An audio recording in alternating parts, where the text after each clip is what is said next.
certo? Que ferem de morte, que ferem no coração o princípio da localidade, porque sempre as populações aqui, pelo menos a nossa experiência nesse país permite dizer que sempre as populações que estão aqui vivendo e tentando se tocar, ou vamos dizer assim, engendrar uma vida nova aqui, todas essas populações sempre são, a história do Brasil vem dizer, sempre não são privilegiadas, são desprivilegiadas do processo de conformação e de formação desse Brasil. E com os indígenas é diferente, nós temos vários exemplos de populações sem terra, e temos vários exemplos, como acabamos de mostrar aqui, de problemas infindáveis com indígenas com a própria terra, sabe? Então, o olhar e o sentir no local, se sentir se esse país, essa nossa terra, como o meio de se viver e mais do que o meio, sentir-se inserido dentro desse meio de se viver, está totalmente ferido no coração quando nós olhamos esse país que foi criado aqui. E a abertura à novidade, me desculpe, mas eu acho que nós normalmente tratamos as sociedades indígenas como as sociedades estacionárias, torna a repetir. Mas os Craô, pelo menos, me disseram que normalmente é o contrário. Que nós é que não mudamos. E eles estão sempre mudando para tentar estabelecer uma dinâmica que possa estar sendo mais pacífica, que pode ser mais condizente com uma vivência, vamos dizer assim, benigna entre as várias populações que vieram aqui estar nesse país. Por que eu digo isso? Porque desde o século XVI, desde os primeiros contatos entre as duas sociedades, entre a sociedade europeia e as sociedades locais aqui, as sociedades nativas, você nunca se primou pelo respeito e pelo reconhecimento da diversidade e da riqueza que essas sociedades têm para nos fornecer. E mais do que isso, você nunca considerou essas populações como sendo seres, como sendo homens que podem, mais do que podiam e que podem, estar propiciando uma experiência nova sobre esse planeta, sabe? Uma experiência criadora, uma experiência que nos ensine a viver, a conviver e a resolver problemas que muitas vezes nós não nos damos conta. Bom, um exemplo disso é que a própria organização política nossa é extremamente centralizada e totalitária, e nós temos um exemplo de uma organização indígena, sabe? Que engloba diversas etnias no sul do México, que são o Exército Zapatista de Libertação Nacional, e que possibilitaria estar você pensando uma organização política nova, sabe? Mas até agora, até hoje, sabe? Até pelo menos algumas horas atrás, até pelo menos ontem, para a gente aqui, isso não era possível, nós não conseguimos ver essa realidade. Daí que os Craô falam que eles estão sempre mudando, eles estão sempre tentando estabelecer uma relação positiva, e para isso eles têm que mudar. Agora, nós nunca mudamos o nosso modo de lidar com eles, sempre negando e sempre não reconhecendo a diversidade e a riqueza dessa população. Bom, para fechar a minha fala e deixar depois já de continuar a palavra para o colega, eu gostaria de só estar dizendo que normalmente, nesses anos de 500 anos, nós sempre pensamos, o Brasil tem 500 anos, é um país multirracial, agora o discurso oficial permite, pelo menos, que você tenha uma contribuição negra, uma contribuição branca, uma contribuição índia. E, normalmente, quando se fala de uma contribuição índia, a gente sempre evoca o quê? Evoca alguns nomes de algumas palavras na língua portuguesa, o hábito do banho, sabe? Alguns pratos culinários, algumas manifestações folclóricas, etc, etc. Nós não conseguimos ver, de fato, e o discurso oficial não permite ver, a riqueza que está por trás de todas essas populações aqui no Brasil. De um modo geral, e aí que está o significado profundo desse não reconhecimento, nós só conseguimos possibilitar ao indígena estar contribuindo para o Brasil quando ele não é quem ele é de fato, quando nós o apropriamos só parcialmente, fragmentariamente e estereotipadamente. Então, eu digo que é só quando ele é, vamos dizer assim, um escravo, quer no sentido concreto do termo como ele foi durante pelo menos 200 anos, escravos dos portugueses nas terras aqui do Brasil, ele só pode contribuir também, além dessa escravidão, quer seja de fato, quer seja simbólica, se a gente quer assim dizer, quando cede suas terras para que o desenvolvimento e o progresso possa, e o nosso tempo possa estar sendo, e a nossa noção de tempo e a nossa noção de espaço possa estar sendo implementada de fato, ou o que é melhor ainda para nós, quando ele morre, porque aí ele não tem nem sequer a possibilidade de estar tendo discurso, nem sequer tem a possibilidade de estar se contrapondo ao que se faz no nome dele e ao que se faz com o nome dele. Então, eu acho que eu tinha só isso preparado para estar falando, e por hora é só ficar aberto dos debates. Rodrigo.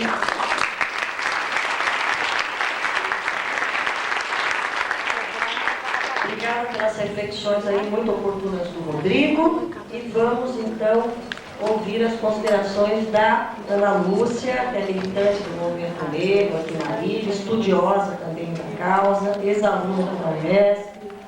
Então, vamos lá, Ana Lúcia. Boa noite a todos e a todas. Eu realmente estou numa situação bem confortável, porque fui aluna aqui da universidade, né? Sou marinhense, sou negra, portanto vou falar sobre a questão do negro, né? Sendo negra.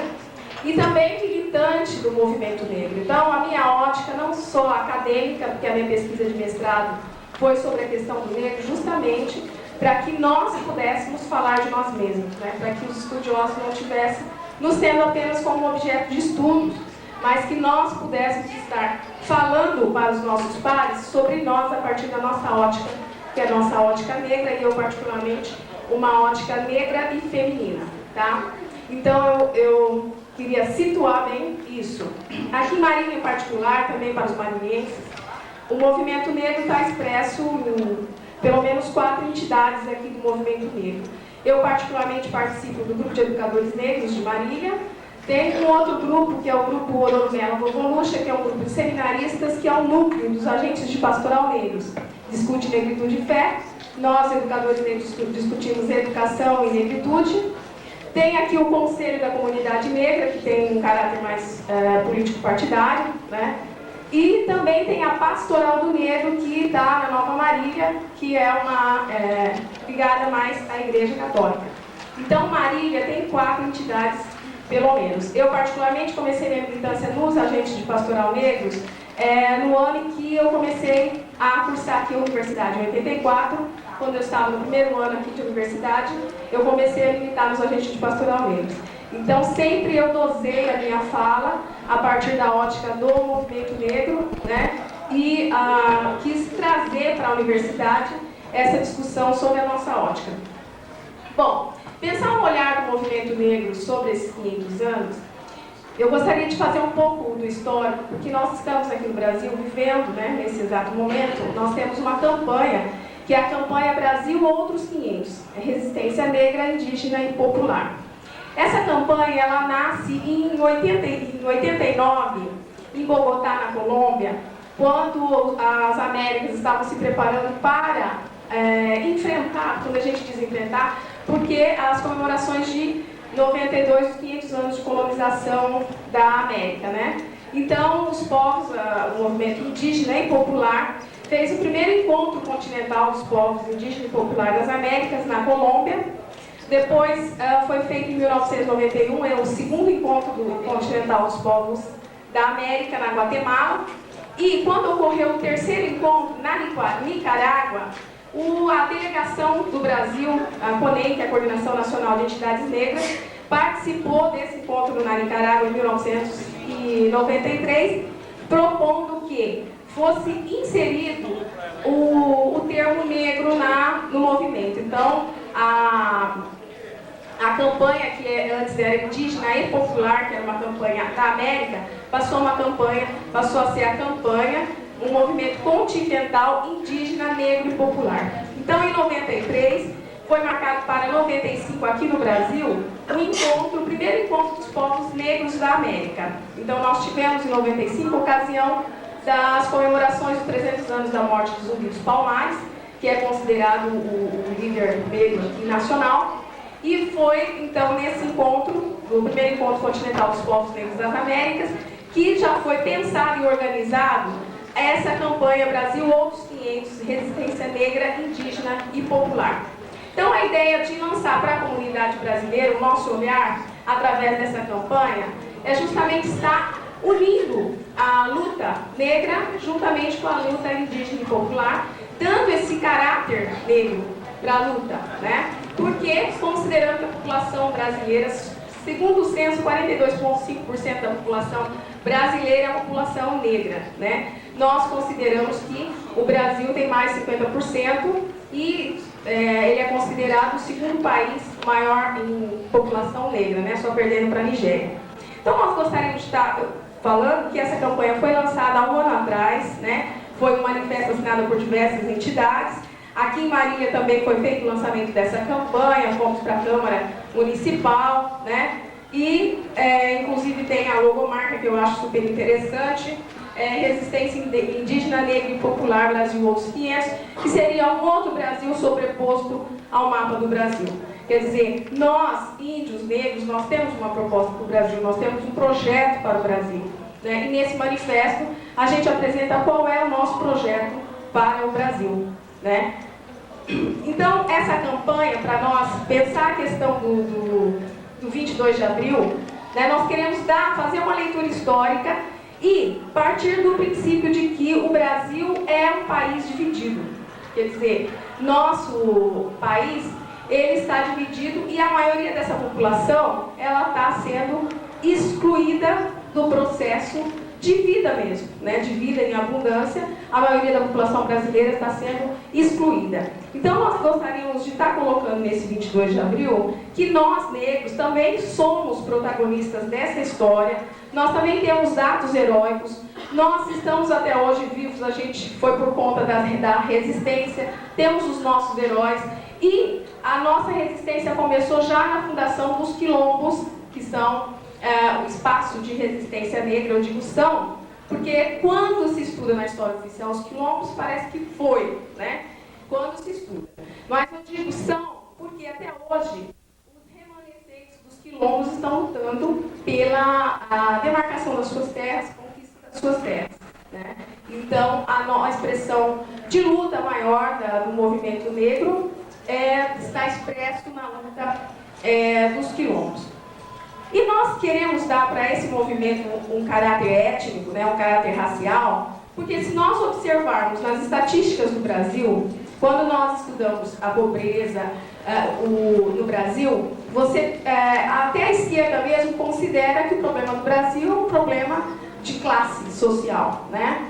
E quando nós estudamos a estatística sob uma ótica negra, se a gente observar a análise do índice de desenvolvimento humano no Brasil, todas as vezes que você analisa somente a população negra do Brasil, os índices são alarmantes. A diferença entre como vive a população que nós chamamos de descendentes dos colonizadores em relação aos descendentes dos africanos, a diferença é gritante e só assim a gente pode desmascarar essa falsa democracia racial do Brasil, né, através dos índices das estatísticas políticas, sociais e econômicas do Brasil.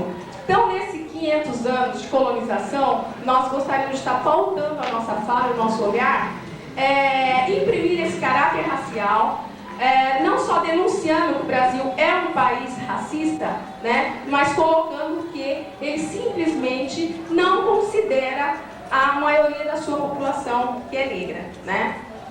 E queremos deixar bem evidente para todos que o problema da discriminação racial, o problema da exclusão do negro na sociedade brasileira, as raízes estão fincadas justamente nesse 22 de abril, justamente nesse projeto colonizador que Portugal tinha para o Brasil, né? Considerando que 1530 já chegaram os primeiros negros aqui no Brasil para trabalhar sendo escravizados, né? Nunca se considerou que o negro em seu continente de origem era livre, né? Então, ele veio, dentro desse projeto colonizador, ele veio escravizado. Então, nós entendemos que, quando você pensa em termos de colonização, né, a gente entende que os conquistados conquistadores, eles trazem também toda uma mentalidade para que essa conquista se solidifique, traz toda uma mentalidade que é uma mentalidade de inferioridade para o outro povo, ou para os povos que estão sendo colonizados, né? Então, o que nós entendemos que nós devemos fazer nessa ocasião em que o governo, né, está propagando a comemoração dos 500 anos, é justamente desmistificar esse etnocentrismo trazido por Portugal, né, e imprimir na sociedade brasileira o seu caráter a sua identidade. A sua identidade, quem é você? Né? Quando a gente se olha, eu sou quem? Eu sou descendente de quem? Né? Porque nós entendemos que os descendentes dos colonizadores estão numa situação melhor. Quer dizer, qual o compromisso dos descendentes dos colonizadores para com esse Brasil que a gente, pelo menos no discurso, a gente quer melhor?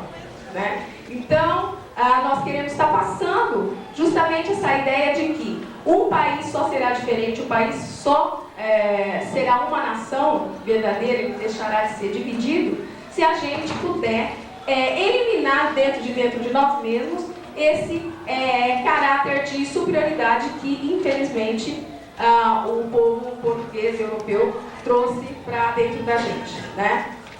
Queremos também colocar o racismo como um dos fatores fundamentais no Brasil da exclusão social, né? Então isso tem que ser pensado quando se pensa em termos de Brasil, né? Quando você pensa em analisar a sociedade brasileira, o racismo é um dos problemas maiores a serem enfrentados. Se a gente quer um país igual, a gente tem que pautar o racismo, discutir o racismo e pensar formas de como estar solucionando essa questão racial no Brasil. Se a gente pensar em termos da história do Brasil, quando pensamos em termos da independência, né, essa proclamação da independência, ele não resultou na descolonização. Justamente por quê? Porque no período, né, em 1822, quando foi colocado que o Brasil se tornou um país independente, a questão racial não estava resolvida, quer dizer, permaneceu a escravidão no país. Então, como podemos entender uma independência se existem parte da população desse país que se diz independente está escravizada? Então, temos que pensar esse caráter de independência do país, quer dizer, discutir quando chegar em setembro, quando eu falo chegar em setembro, por quê? Normalmente a gente só pensa em discutir os fatos quando chega justamente a data, né? Então, por exemplo, o Grupo de Educadores Negros está aí, tem 6 anos que a gente está aí discutindo, mas as pessoas só pensam em discutir a questão indígena em abril, discutir a questão do negro em maio, discutir se o Brasil é independente ou não em setembro. Então a proposta será que o país é um país independente? Foi uma independência real quando se deixou parte da população escravizada, né? Quando nós pensamos em termos da proclamação da República no país, quer dizer, o país se tornou república 1 ano após a ter assinado a Lei Áurea, né? Então essa assinatura da Lei Áurea também para nós, quando já estamos pensando em termos de terra do Brasil, não significou para a gente a libertação, né? E na sequência nós temos que pensar em imigração, quer dizer, houve todo um processo de exclusão do negro com a assinatura da lei, né? Quando aqui nós estamos discutindo a porcentagem de terra sem terra ou a porcentagem de terra dos indígenas, nunca se discutiu a porcentagem de terra para os negros, né? Os negros trabalharam e aí foi assinada a lei e eles que procurem serviço, procurem se inserir na sociedade, procurem escola, que não tinha acesso à educação. Nós nunca discutimos porcentagem de terra, né? Ou melhor, nunca o governo, como tem, por exemplo, uma instituição, a FUNAI, pensando na questão do índio, nunca se discutiu porcentagem de terra para os índios, para os negros, né? Então, hoje, nós estamos numa luta até pouco vista, até trouxe aqui, não tem tempo, mas aqui em São Paulo mesmo, tem um livro aqui, ó, Quilombos em São Paulo, Tradições, Direitos e Lutas. Quer dizer, o nosso estado de São Paulo, a gente pensar remanescentes de quilombo aqui, na região sudeste, uma região industrializada, quer dizer, nós temos remanescentes de quilombos aqui no estado de São Paulo, nós temos a luta dos quilombolas aqui no estado de São Paulo, e é uma luta que é nacional, né? Quando eu digo nacional, por quê? Nós temos que nos unir. Então, os remanescentes de quilombo aqui em São Paulo estão inseridos na luta por terra, que é uma luta nacional. internacional, né? A Sociedade Maranhense em Defesa das Terras de Preto no Maranhão. Então, nós estamos produzindo todo o nosso material, porque a sociedade não produz para a gente. Quer dizer, somos nós que temos que fazer, que temos que estar produzindo, e as pessoas têm que perceber que essa questão de terra, para nós também é fundamental, para nós negros, é de fundamental importância. A posse da terra, para nós, é de fundamental importância. Tá? Então, era isso que eu gostaria de estar colocando em termos desse processo de imigração que não valorizou o negro. Quer dizer, ele trouxe uma outra população para estar trabalhando no Brasil. E quando a gente pensa em termos de trabalho no Brasil, se você vai estudar o trabalho na sociologia, em qualquer outra ciência, comece a estudar o trabalho a partir da vinda dos imigrantes europeus, sugerindo que é porque eles tinham conhecimento industrial. Quer dizer, se o negro e o índio estão trabalhando no Brasil desde 1500, quando você vai discutir trabalho, o trabalho começou, a industrialização começou com os imigrantes, né? Então, é uma das questões que a gente também tem que estar pensando.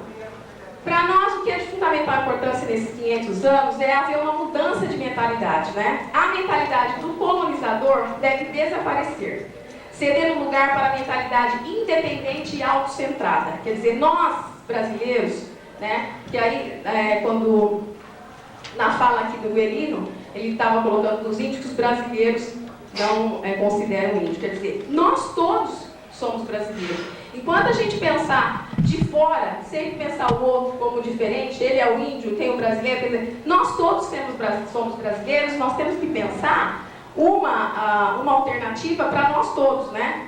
O sentimento de inferioridade do brasileiro deve ceder lugar à autoestima, ao sentimento de igualdade. Deve-se proceder à tão aguardada descolonização do país, que será assim legitimado, tornando-se uma verdadeira nação. Uma nação que finalmente completará a sua independência. Tem até um artigo aqui na Folha que um brasilianista, Maxwell, ele está colocando que o Brasil foi o único país aqui das Américas que teve a coragem, entre aspas, que ele diz, de comemorar o 5º centenário. Que quando foi em 1992, México, os Estados Unidos, eles não comemoraram. Por quê? Porque a autoestima deles é positiva.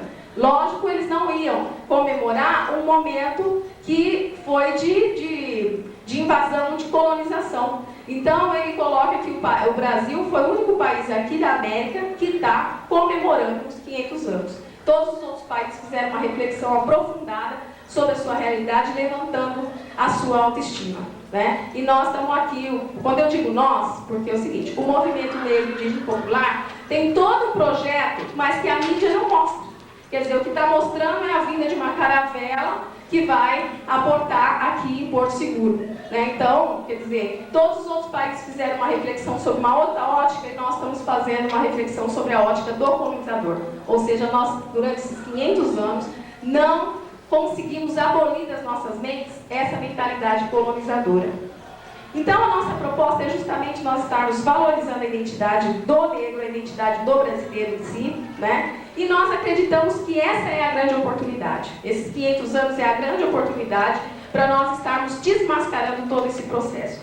E aí a gente vê o seguinte, nós tivemos algumas conquistas, porque entendemos que nós temos que propor, o nosso desafio seria justamente desfazer o projeto do colonizador, o projeto do governo. Se vocês estiverem acompanhando as notícias do jornal, quer dizer, Fernando Henrique que ia para Porto Seguro já está pensando se vai ou não, né? Porque já tem 2.500 indígenas em Cabralha, né? E estão vindo de Salvador mais 500 e a caravana dos povos negros está saindo agora dia 20.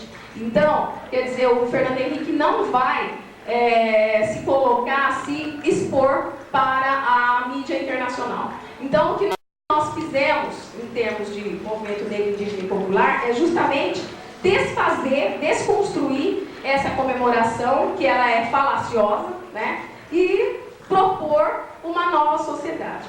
Então, a ideia é justamente essa. Nós temos que manter esse arco de aliança, que é a questão do sem terra, a questão dos indígenas, a questão do movimento popular, do movimento negro, manter esse arco de aliança e mudar a trajetória da nossa história a partir dessa realidade que a gente está refletindo no dia de hoje. Bom, eu acho que era um pouco isso que eu gostaria de falar, né? E sempre pautando que nas nossas reflexões, todas as vezes que a gente pensar o Brasil, sempre pensar a questão racial. Eu acho que era isso que eu gostaria de estar colocando para vocês na noite de hoje.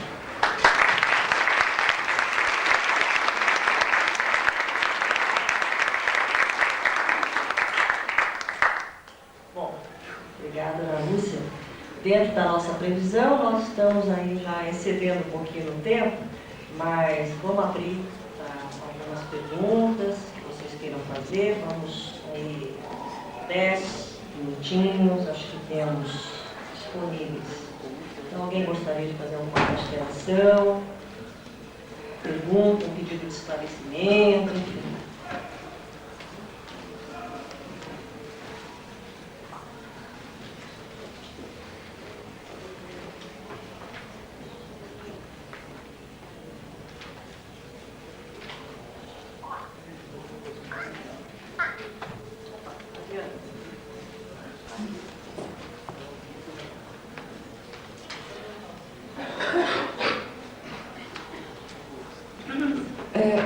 Boa noite, e eu fico muito feliz de ter podido assistir essa mesa.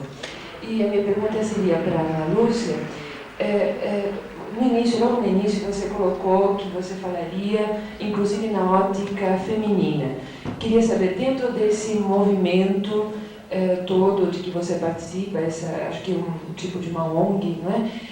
Se há algum trabalho específico dirigido para toda a problemática das mulheres negras. Eu acabei não colocando por causa do tempo, né? Até trouxe aqui o jornalzinho A Quilombola, que foi produzido justamente A Quilombola, que são outros 500. Então, a linha do movimento negro, quando eu digo movimento negro, de uma forma geral, a maioria das entidades negras, porque são várias entidades negras, a maioria discute a questão da autoestima, a questão da mulher negra e a questão da educação. São os 3 pontos que são sempre a ótica, né, o objetivo do movimento. Agora nós temos a questão da terra. Quando eu digo agora, no sentido assim, a luta dos remanescentes sempre existiu. A partir da Constituição de 88, foi reforçada a discussão da terra e a questão do direito também, que eu trouxe até para vocês verem. Tem os advogados negros estão discutindo na Constituição todas as leis antirracismo. Com relação à mulher, nós temos trabalhos voltados para a autoestima da mulher, a discussão sobre a questão da saúde da mulher, as doenças que são específicas da comunidade negra, a saúde da mulher, né? E os dados, a questão do mercado de trabalho também e da educação, porque a maioria das mulheres negras hoje, elas ocupam o trabalho doméstico, né? A maioria está no trabalho doméstico. Então a gente procura trabalhar a questão da profissionalização, investir no estudo. Temos a questão da bolsa de estudos, que às vezes prioriza a mulher. Eu estive agora em Brasília num curso, que tem um grupo Guelé 10 aqui em São Paulo, que promoveu um curso de administração pública e o público-alvo eram as mulheres. Então a gente está investindo para que as mulheres ocupem, que a gente ocupem o poder, realmente. Por quê? Nós estamos em todas as instâncias, discutir todos os problemas que a gente discute em termos de políticas públicas, a mulher ela tem que estar inserida. E hoje, quando a gente pensa em termos de pobreza, a mulher negra é a mais atingida quando a gente pensa em termos de pobreza. Eu queria até fazer uma observação também quanto a isso. Você tocou num ponto aí que a mim interessa, a questão da autoestima, né? A questão mais psicológica, como que a menina negra, né, uma preocupação minha, como que ela se sente aí corroída por toda essa, né, essa gama depreciativa do critério estético, né, que é imposto pelo branco. Quer dizer, a menina negra, né, já é vista ali como, quer dizer, tem nariz largo, tem cabelo, não sei, comprido, pichain, enfim. Essa questão toda a mim tem interessado muito, né, nas escolas. Eu tenho visto meninas muito humilhadas, enfim, constrangidas a todo momento, sendo depreciadas por esse critério estético. É alguma coisa que a gente não faz muita conta, mas que, quer dizer, bate fundo, né? Quer dizer, dentro mesmo das pessoas e, né? Quer dizer, de repente ser comparada com uma capa ou com não sei o que. É alguma coisa que deve ser muito ruim mesmo e que deve dilacerar assim dentro da pessoa, né? A questão do padrão de beleza, né? O padrão de beleza é o padrão europeu. Basicamente a mulher loira, que é a bonita, a linda, maravilhosa. Então nós trabalhamos justamente com a questão de estar conscientizando, conversando, mostrando a beleza. O primeiro trabalhando diferente, no sentido de, porque sempre a gente acaba trabalhando pensando que todos são iguais. Então quando está na sala de aula, o professor não percebe que tem uma criança negra, ele trabalha sempre pensando numa ótica de homogeneidade. Então, primeiro, trabalhar a diferença, mostrar para a criança que existem diferentes, as pessoas são diferentes. Mostrar a beleza da mulher negra. Mostrar alternativas para o cabelo, porque se você só apresenta os cabelos lisos, então a criança também o cabelo é crespo. Então, a questão das trancinhas, a questão da... Quando você colocou sobre o padrão estético, né? A questão de que nós somos diferentes, quer dizer, os nossos descendentes são diferentes. Então, é uma coisa assim que é difícil, porque é um grupo falando e toda a sociedade discriminando, né? Quando a gente pensa em termos da criança, para dançar na escola, o menino não quer dançar com ela, sentar perto não quer. Mas a gente vê o seguinte, está mudando com a ação do movimento. E a gente também está lutando nas políticas públicas para que os meios de comunicação possam estar mostrando crianças negras, pessoas negras. Por quê? Porque a criança não tem um reflexo. Quer dizer, se você liga a televisão só vê os brancos, você não tem reflexo. Então a gente está também lutando em termos de que a comunicação, os meios de comunicação público tenham sempre mostrando pessoas negras para a criança ter o seu reflexo, o seu espelho. Esse trabalho é desenvolvido aqui em Marília? Olha, aqui em Marília nós temos um grupo, nós temos apenas 12 pessoas no grupo. Então nós somos trabalhadoras, hoje eu estou faltando na escola para vir aqui. Então aqui nós temos a Claudinha, a Denise, né, e a Claudinha, que elas trabalham em identidade e autoestima. Quando a gente faz oficinas, elas têm trabalhado nas oficinas com as crianças. Nós não temos ido para a escola fazer esse trabalho justamente por causa da falta de tempo. Mas o trabalho tem sido feito em termos de oficinas, encontros que a gente faz. Todos os encontros do movimento negro, as mães têm, quando a gente coloca tem, porque a mãe não tem onde deixar a criança. Então a gente faz o encontro, leva as crianças e monta-se uma creche. Então a gente trabalha com as crianças enquanto as mães estão sendo formadas, tal. Tem uma equipe trabalhando com as crianças, né, para estar discutindo a identidade. Agora mesmo em junho, eles até apresentaram teatrinho, foi super legal, foi feita oficina durante o dia. Ao final do trabalho, as crianças apresentaram para as mães, para os pais, para as pessoas que estavam presentes, o resultado da oficina, né? Então, nós temos feito, na medida do possível, a gente tem feito. Agora, em nível nacional, por exemplo, Porto Alegre é uma das cidades que são pioneiras nesse trabalho, discutir a autoestima da criança negra, músicas que elas fazem, Escravo de Jó, mudando sempre para trabalhar a história do negro. Então, a gente tem em Porto Alegre assim, pioneiro, mas mais nas capitais tem acontecido esse trabalho, porque as ONGs, as pessoas são liberadas para estar fazendo isso. No caso aqui em Marília, nosso movimento ainda nós não temos assim um capital para estar liberado só para estar trabalhando nessa área. E, Belo Horizonte tem o projeto Criança Negra, Criança Linda, que é até em parceria com a Prefeitura Municipal de Belo Horizonte. Então esse projeto trabalha teatro, trabalha com as crianças, já é também bem organizado nesse sentido, né, de ser periodicamente.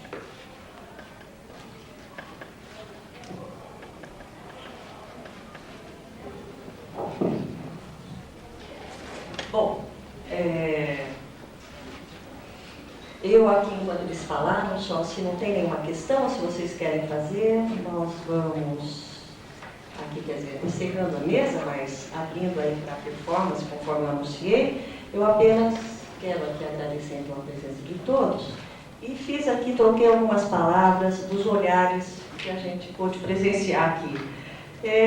Eu quero registrar aqui o olhar severino, né? O olhar do invadido, inconformado com a desigualdade. O olhar guerrino, que é um olhar denúncia do invasor fazendeiro, né, explorador da terra e do homem indígena. E nós tivemos também o olhar Rodrigo, né, um olhar aberto, que espreita com o diferente em busca do outro. E o olhar da Ana Lúcia, que é um olhar questionador, um olhar de dentro, de quem sente que, infelizmente, a dignidade humana no Brasil tem cor. E eu gostaria que a gente se apoderasse um pouco desses olhares aí pela nossa vida fora. Muito obrigada a todos, obrigada a vocês. Quero agradecer imensamente a todos que colaboraram aqui com a gente na organização do evento, aos arteeducadores, a Patrícia, a Mandal, o pessoal da documentação, comissão organizadora, com quem eu compartilhei ali, com o Serginho, com a Miriam, tá? E então, passemos ao desfecho com a participação da Silvia e da Virgínia. É a Silvia? Silvia, então. Então, vamos lá.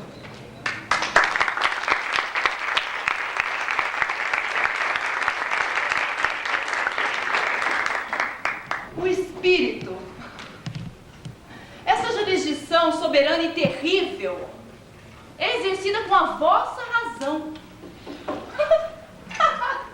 Deixai-nos rir. A credulidade dos povos civilizados, dos sábios, dos governos, adorna a psiquiatria de não sei que luzes sobrenaturais. A vossa profissão já recebeu seu veredito. Não vamos discutir aqui o valor da vossa ciência, nem a duvidosa existência das doenças mentais.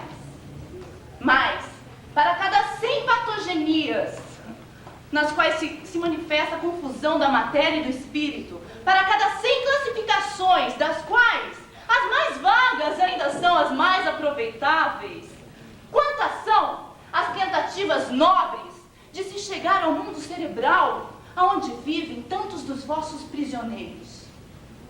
Quantos, por exemplo, acham que os sonhos do demente precoce, que as imagens pelas quais ele é possuído, são algo mais do que uma salada de palavras? Não nos surpreendemos diante do vosso despreparo, diante de uma tarefa para a qual existem alguns poucos predestinados. Mas nos rebelamos contra o direito concedidos a homens, limitados ou não, de sacramentar com encarceramento perpétuo as investigações no domínio do espírito. E que encarceramento, hein? Sabe-se, não se sabe o suficiente, que os hospícios, longe de serem asilos, são pavorosos cárceres, onde os detentos fornecem uma mão de obra gratuita e cômoda, onde os suplícios são a regra. E isso é tolerado pelos senhores. O hospício de alienados, sob o manto da jurisdição, da ciência, da justiça, se comparam a masmorras, a prisões. Não levantaremos aqui a questão das internações arbitrárias, para vos poupar dos desmentidos fáceis, mas afirmamos que a maioria dos vossos pensionistas, perfeitamente loucos, segundo a definição oficial, estão também arbitrariamente internados. Não admitimos que se freie o livre desenvolvimento de um delírio tão legítimo e lógico quanto qualquer outra sequência de ideias e atos humanos, porque não está ao alcance das leis prender a todos os homens que pensam e que agem,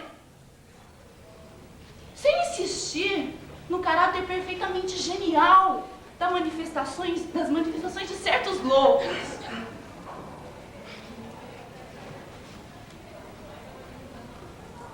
Afirmamos a legitimidade absoluta da sua concepção de realidade, de todos os atos que dela decorrem. Que nos lembremos disso amanhã pela manhã, na hora da visita, quando vocês tentarem conversar sem dicionário com esses homens, sobre os quais admitam, Os senhores só têm a superioridade da força.